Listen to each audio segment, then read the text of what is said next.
when I was still young, I've always had the sensation, the feeling that my parents have always desired what I would call a perfect grade.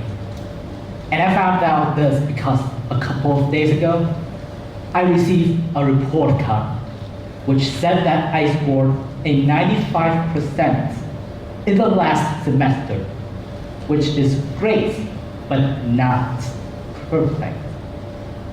The same story repeated with me throughout my primary school years, and it reached a peak when I hit my secondary school, because that is when things started to take a nosedive. My grades started falling from 90 to 85 and eventually to 75. That was an incredibly frustrating moment in my life, because now I know that the perfect grade target is never reachable. And in that frustration, I came up with one crucial question. Why do I go to school? And I approached my parents. Their response sounded something like, if you go to school and get good grades, you're going to get to a good college and land a decent job. And that's it for your life. But my frustration turns into a confusion. Because when I looked at the giants of tech, Bill Gates, Mark Zuckerberg, Steve Jobs, there was one striking fact in common with all of them. They dropped out of college. And by examining them, I realized their success didn't stop at grades, but rather it extends towards their character. Their character did not let them accept life as ordinary college students. It pushed them out of their comfort zone. It offered them a world of opportunities, and it lit in them a fire of desire, of passion, to eventually become the greatest men in technology that we ever know today. And in some ways, our education has also been trying to shape us and to give us a character that mimics these men, to let us be successful. But does it really suit the era that we are in?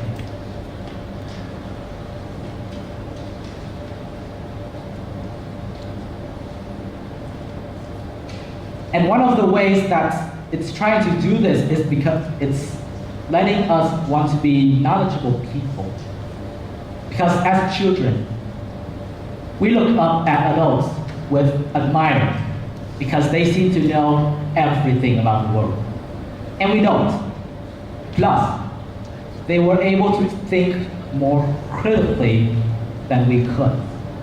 And thus, the most effective way to learn as a kid is to listen and accept information as fact. And we call that memorization. But as we grow up, we eventually came to a realization that learning by remembering things is not the only way to learn. Yet, some people, having been so used to the traditional Vietnamese style of learning, they couldn't stop just memorizing facts. And as Edmund Burke said, learning without reflecting, reading without reflecting, is like learning, it's like eating without digesting. And when we read, when we learn, and merely accept facts without thinking of them, without reflecting on them, we are missing out on understanding them and carry them with us throughout life. In addition, here you might see William Shakespeare, one of the most influential writers to the English language, because through him, we understand the essences of society, of our own behavior. The fact is that not all the time you have to know him in order to perform your job well. And in many cases, you might even get away without even knowing who he is. And this is to show the fact that not everyone is really thinking of what they're going to learn, especially whether they are going to need it. Yet, a little hiccup remains. I, as a young child, learned almost exclusively through memorization, because this is exactly what people with authority, namely my parents and my teachers, told me to do. And in many ways,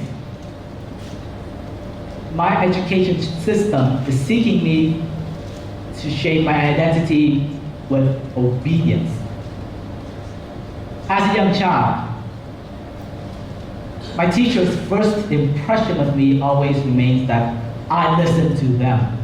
I do what they say, and I don't ask questions. Surprisingly, this did not happen exclusively to me, but to many of my friends as well.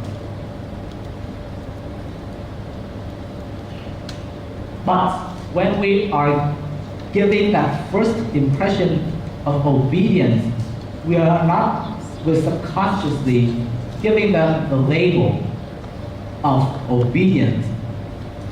And with that comes an even more dangerous label, going to do well in life.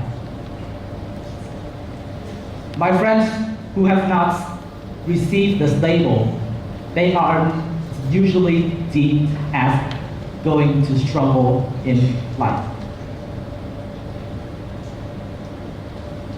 And why does this happen? Because as young children, if we do not listen to our teachers, to people with authority,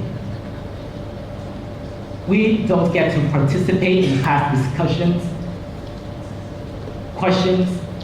We don't get to talk to the teacher and eventually friends.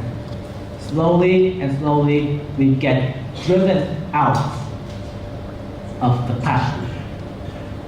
And thus, the only real way to survive in the classroom is to be obedient. In essence, being an obedient person is not wrong, but being obedient only really works if you expect yourself to be a low-level staff all life long. And let's take Mark as an example here. Amidst the scandal, who does he take orders from? And simply execute it without question.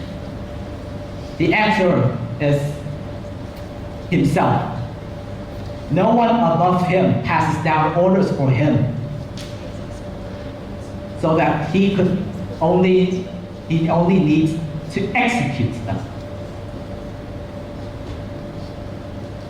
And in this case, his only choice is to leave Facebook out of the scandals.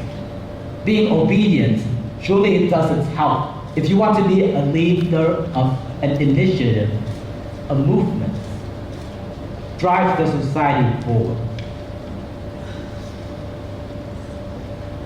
But when Mark has to think critically, he also presents us with another problem in the Vietnamese education.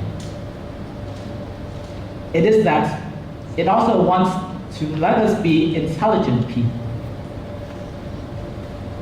Time and time, we're blown away by intelligence. And by being surprised and admire intelligent people, we also want to mimic them, to possess that character.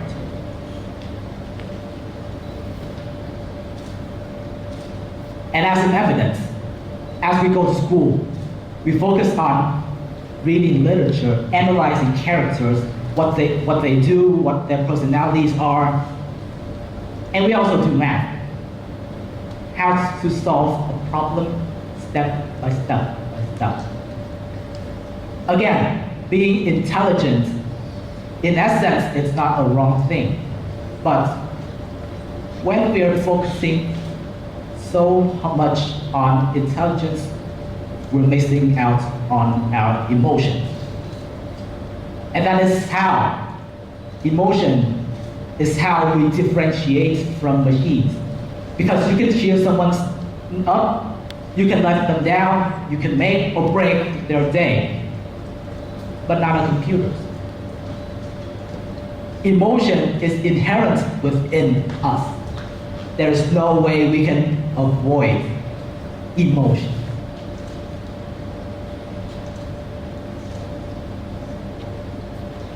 It is also sometimes okay to let emotions grip the better part of you, to let it drive you, to lose control.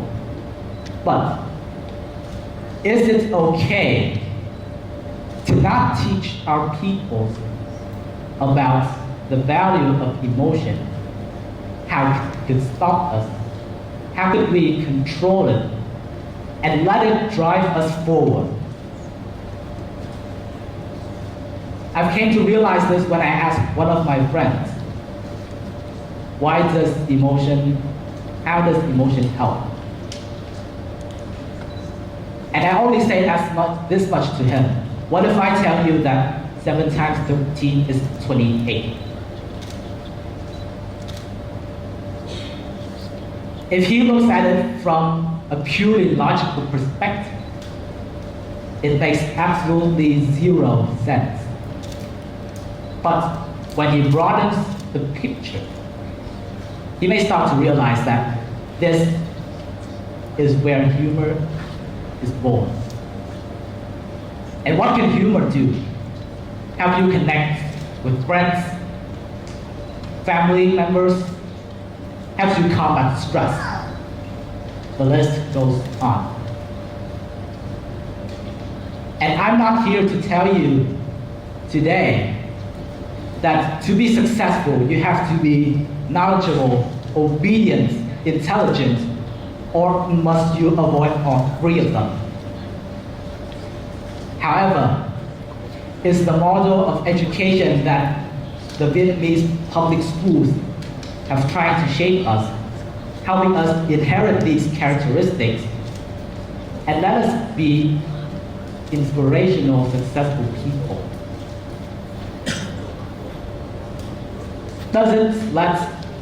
Do they let us become people who can drive the society forward? Do they let us become the people who we always wanted to be and lead our way forward? Thank you. Thank you,